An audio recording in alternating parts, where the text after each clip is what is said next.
Salut! Iată, aici am lăcrămioare, cresc. Ce așa o bucată mărișoară. Și mai am în partea cealaltă. Dar despre ce vreau să vorbesc azi este că am pe lot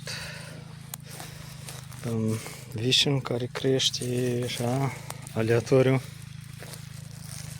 și peste tot vișinul ăsta crește, dar anul ăsta n-am mai reușit să pun copaci. Am început să pun copaci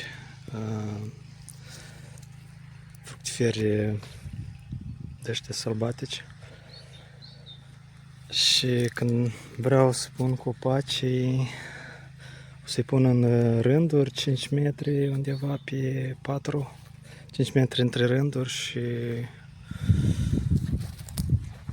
4 metri între copaci, dar între rânduri de copaci vreau să pun tot într-un mod nu atât de aleatoriu, dar rândulețe mici care o să altereze cu diferite, cum ar fi coacăz, zmiauri, porumbar și așa mai departe, de astea tufe mici. Și o să fie rândurile astea să fie 1, 2, 3 perpendicular pe rândul de copaci și iar o să fie un spațiu și dar vreau să încerc ceva să fie nu atât de matematic, dar o leacă să fie mai aleatoriu, pentru că aș vrea să nu fie ca în parc.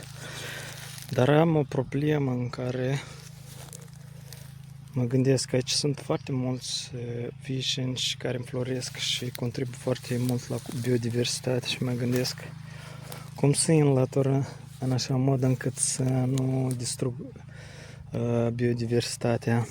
Poate o să îi înlătur treptat cu coacăză și tot asta și cu porumbar și zmiauri și alte tot felul de tufari sălbatici care fructifere am în vedere, dar nu știu cum să fac să nu... Pentru că dacă tai tot, la primăvara următoare o să fie pustiu. Dacă mă uit acum, foarte multe albini și insecte și tot felul, deci voi distruge biodiversitatea. Și nu știu cum să fac.